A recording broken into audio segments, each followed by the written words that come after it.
Hello my friends, it's the Game Boy Geek here. Today, you'll be engaged in a strategic tug of war to control a 6x6 region called the Matrix. Each square in the Matrix has a number showing how much power the red player or blue player has in that square. But you'll be trying to group the squares into 9 districts, one square at a time, and trying to control more districts at the end to win. Distrix is an award-winning game of skill for 2 players, but also has a solo mode. It takes 30 to 60 minutes to play, is for ages 14 and up. And today we're going to be doing a rule school, where I'm going to teach you how to set up and play the game so that you don't have to read the rulebook yourself. So let's get started.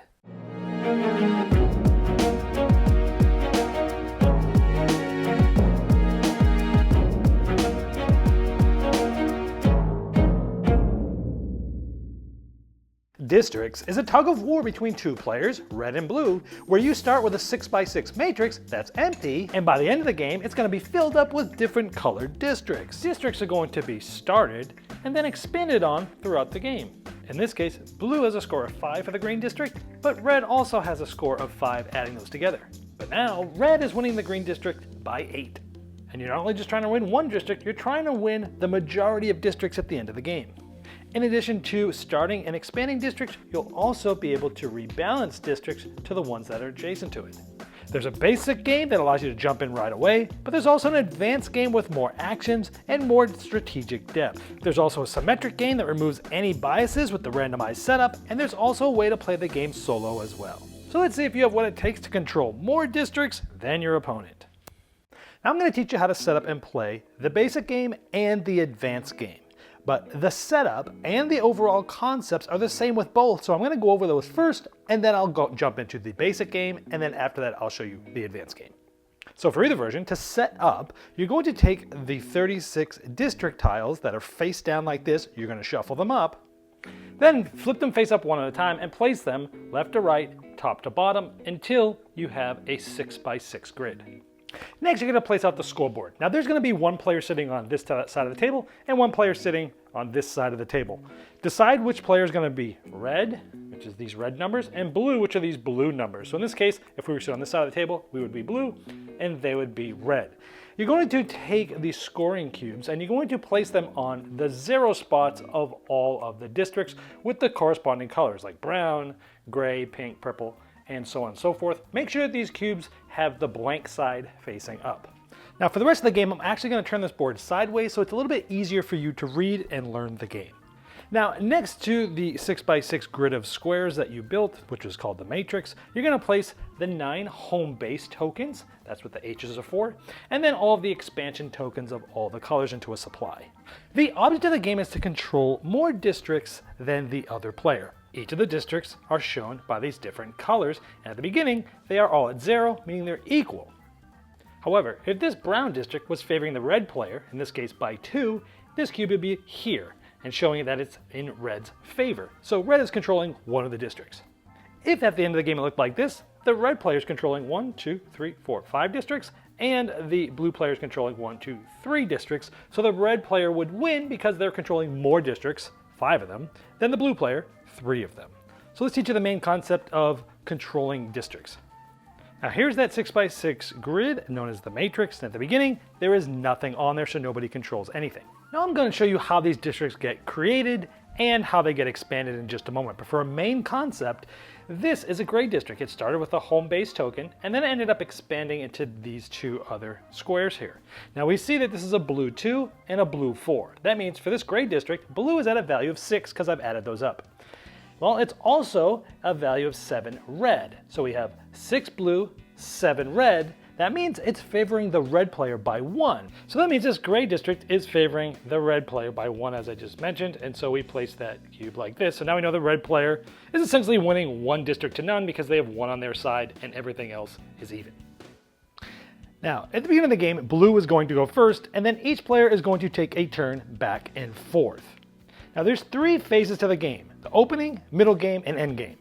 I'm going to start going into the rules for the basic game now, and then later on I'll show you the advanced game. Now in the basic game, the opening phase of the game is the first 9 turns. On your turn, in these first 9 turns, you're going to start a district. And by doing that, you're going to take a home base token and place it on any vacant tile that's not adjacent to any other home base. For example, maybe this yellow player here, maybe they place this here. Now normally in the game you would actually place it up like that, but for the ease of reading this for the camera, I'm laying them down so you can tell that this is a home base token. Now again, this can go on any color, blue, black, or red, and it has to go on a vacant tile, meaning there's no other home base token there, and not adjacent to another home base token. There's nothing there, so this is a legal placement. Now, after every turn, you're going to update the scoreboard. So here we have this yellow district is blue 3, so blue is basically winning this district by 3. And so again, you update the scoreboard after every turn. Now, if this ever were to go past 10, you would then flip this over. So if district yellow here was at 11, you would have the 10 up and on the 1. So this is 10, 11, for example. And you would just flip this to get the accurate score depending on how high the victory is currently for the blue or red player. In this case, it was 3, so it's like this.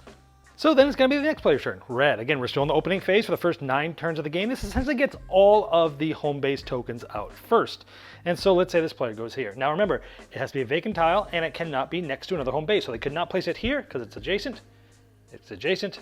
It's adjacent. They could place it here because diagonal is not considered adjacent. So they could place it here, but maybe they decide to place it here, for example. Then you update the scoreboard. And so after the first 9 turns going back and forth, it might look something like this, and notice that none of the home base tokens are adjacent to any other ones. So at the end of that 9th turn, which is the end of the opening phase of the game in the basic game, the scoreboard might look something like this. In this case, blue is winning 5 districts to red's 4.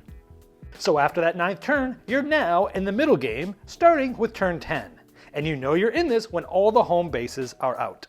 Now, on your turn, you're going to expand a smallest expandable district. So you look at the districts here, and you can expand the smallest. In this case, they're all tied because they're all 1 square large. So in this case, you can expand any of them. And you must expand adjacently. And remember, diagonal is not adjacent. So I could not put this with the gray because it is not adjacent, so that's diagonal. But the blue player could do something like this. Now look at this. Gray has blue 8, and blue 6. And so again, you're always updating the scoreboard after every turn, and so now gray is favoring blue by 14 as shown here. Then it'll be the next player's turn. Now remember, you can only expand the smallest district. And in this case, all of them except gray are a size of 1, which means gray cannot be expanded at all right now. Only one of the other ones that are tied, at least, with the smallest district, or if it's the only one that's the smallest district, you would have to do that one. Now, if we fast forward a few turns, we could see that there's 5 districts that are still at a size of 1. Purple, green, pink, brown, and red. Now, since you can only expand adjacently and not diagonally, red cannot actually expand. So you cannot expand red, so that leaves choices of brown, pink, green, or purple. Keeping in mind that you cannot go diagonally, you must go adjacently. And so maybe they place here. Now you'll keep going back and forth, taking these turns in the middle game until the matrix is full, pointing out again, this red district never got to get expanded because there were no adjacent tiles vacant. So in the end game, what you can do on your turn is balance the sizes of 2 adjacent districts. And you'll do this by replacing a token belonging to a large district with an expansion token belonging to an adjacent smaller district. However, the larger district has to be 2 tiles larger than the small district before this move, and each district must remain connected afterwards. So let's take a look at an example here. We have this purple district, it is 6 tiles large. We have this green district, it's 3. Now, this larger district is at least 2 tiles larger, it's 6 to 3, so it's more than that, it's actually 3 tiles larger. They are adjacent, and when you replace them, they will still stay connected. So if green wanted to replace, they could actually replace the home base token of purple with itself green. Now, purple's still connected, green is still connected, so that's legal. Now, the green district could not do that to the purple district again now because this one is now at 5, and this one's at 4, and purple is not at least 2 tiles larger. Now let's go back to what the board looked like beforehand. Now we had just expanded the green district into this purple district. Now green is 3, yellow is 5. 1, 2, 3, 4, 5. Yellow is 2 larger than green. Can green expand here? No, because if green expanded in here, this would leave yellow disconnected because it has a yellow group here, and this one is not connected because remember, a diagonal is not adjacent. So that is not a legal move because both districts being affected need to be connected to themselves afterwards. Now if we look up here, red was the one that never got to expand because it got kind of caught in the corner there.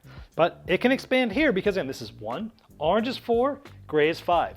Both of those districts are adjacent, here and here, and both of them are 2 tiles larger, so either of those could be expanded. And let's say they expand into the orange district here, and so now we have that. Remembering that after every move, you update the scoreboard. Now the next player is also going to rebalance using red, because gray is 5, red is 2. Gray is adjacent, and they're at least 2 larger, so red is also going to be expanding into here, for example. Now you'll keep taking turns back and forth in this endgame until a token occupies each tile and the balanced move is not playable. So if we look at the board here, there are no ways to balance the size of 2 adjacent districts anymore. And notice, even though purple does not have a home base token, it still scores as normal. And again, you've been updating the scoreboard each turn, and so at this point, you can see who won. And so in this case, blue wins because they have 5 districts on their side, and red had 4 on this side. It doesn't matter how far each district you've won, you just look at how many of them are on each side. Blue won. Now let's say the score looked like this. It is 1, 2, 3, 4 districts to 1, 2, 3, 4 districts. This one was tied, so it's a tie. In this case, you look at the district that each side had won by the littlest amount. This blue player, their littlest amount, they won by 2. The red player, they won by 1, their littlest one. So from both players, you look at which one won by a larger margin from their smallest one. So in this case, blue would win because their smallest victory was 2, where red's smallest victory was 1. However, if both of their smallest victories were the same, then the game ends in a draw. Now I'm going to teach you the advanced game, and just like the basic game, the game has 3 phases: opening, middle game, and end game. We're in the opening phase as long as there are less than 9 district colors in the matrix. Now the game starts with the blue player, and then you go back and forth with each player, and you must make a move on your turn.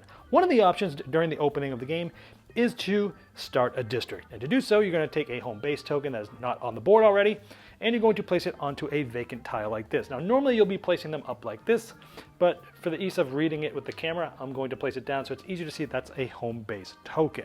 Now the blue player placed this. After every turn, you're going to update the scoreboard. Now here you see that this is in a blue 3. And so this yellow district is going to be on 3 of blue. Now keep in mind also, if this ever goes past 10, like let's say it was 13, you would place this on the 10, this on the 3. This would say that blue is winning the yellow district by 13. But in this case, it was just 3, so the blank side's up. Then it'll be the next player's turn. Now, in addition to what I just showed you, there's some other restrictions on starting a district. You cannot place one adjacent to another home base token. So I cannot place this one here, or here, or here, because those are all adjacent to the yellow one.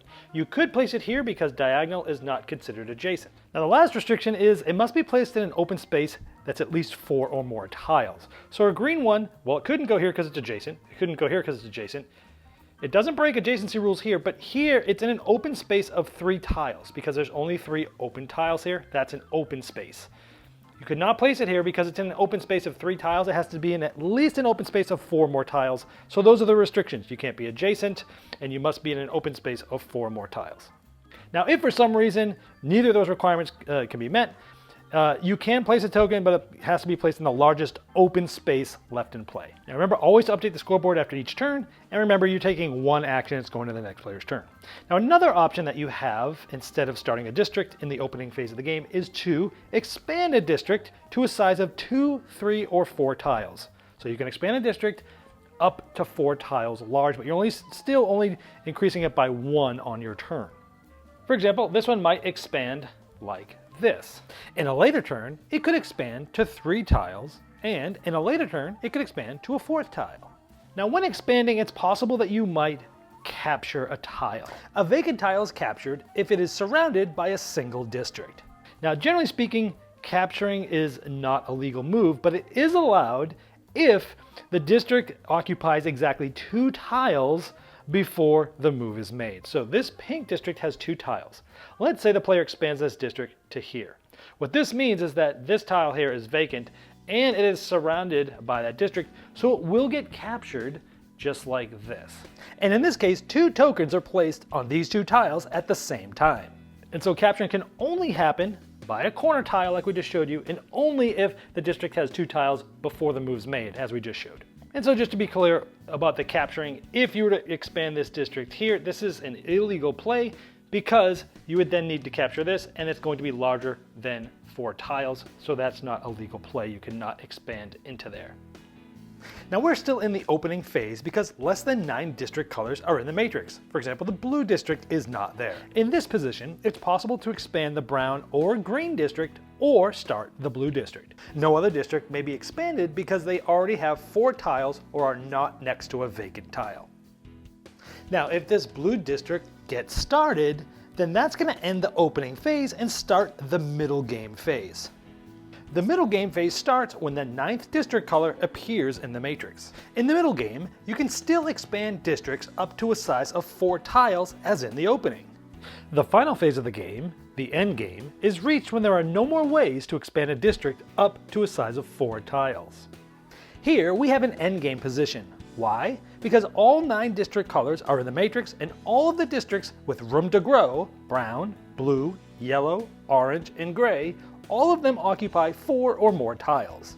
Whenever the matrix is full, you're also in the end game, but as you see here, you usually reach the end game before the matrix is full.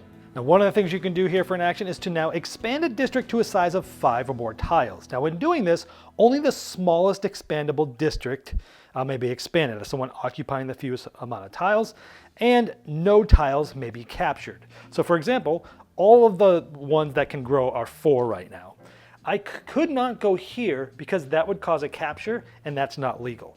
But this one could go here, making brown 5, which means this one cannot be expanded until all the other ones that have room to grow are also at 5. Because remember, you can only expand a district to a size of 5 more tiles if it's the smallest expandable district. Which means if the other player wanted to now do an expand, they could not do brown, but they could do yellow or blue or orange or gray, because those are ones that have room to grow, and they're all tied for the smallest expandable district because they're all at 4. Balance the sizes of 2 adjacent districts is the final kind of move that can be made. It can be done during any phase of the game, opening, middle game, or end game. Now to do this, you'll be expanding, like in this case, we're balancing this red one here. Now you can do this if the larger district is at least 2 tiles larger than the smaller district before this move. Red is 2, blue is 4, so this is at least 2 tiles larger. Each district needs to remain connected afterwards, and the small district has no room to grow before this move. So red is sort of pinched in. It has no place to expand. The one it's going to expand into is 2 tiles or larger than it. It's 4, this is 2, and then it can expand. So it actually will do that by balancing the power here, just like that. Now it's okay that blue does not have a home base token. This will still score as normal. In this case, you'd still update the scoreboard. Now here we have red has in 3 districts and so is blue, and they're both still connected. Now red could not balance the size of 2 adjacents if it was this, because when they do this, now brown is not connected because again, these are not adjacent because they're diagonal, so that would not be legal. It met the other 2 conditions, meaning it's 2 tiles larger, but they would not stay connected, so it couldn't be done. Here's another example of balancing the sizes of 2 adjacent districts. The larger district is 2 tiles larger than the smaller district before the move. The small district has no room to grow before this move, and each district remains connected. So this pink one is 2 tiles, the yellow one's 4, this one cannot move, so they could replace and balance the size of 2 adjacent districts like that. Remember that you can balance the sizes of 2 adjacent districts during any phase of the game, opening, middle game, or end game. Now there is a player aid that comes with the game, and this is very useful because it shows you which actions you can use in the opening, so these 3, the middle game, these 2, and the end game, these 2. So I would highly recommend keeping that up after the video to help remind you of which actions are possible at each phase of the game, and it also helps remind you when those different phases happen. You'll keep taking turns back and forth in this end game until a token occupies each tile and the balance move is not playable. So if we look at the board here, there are no ways to balance the size of 2 adjacent districts anymore. And notice, even though purple does not have a home base token, it still scores as normal. And again, you've been updating the scoreboard each turn, and so at this point, you could see who won. And so in this case, blue wins because they have 5 districts on their side, and red had 4 on this side. It doesn't matter how far each district you've won, you just look at how many of them are on each side. blue one. Now let's say the score looked like this. It is 1, 2, 3, 4 districts to 1, 2, 3, 4 districts. This one was tied, so it's a tie.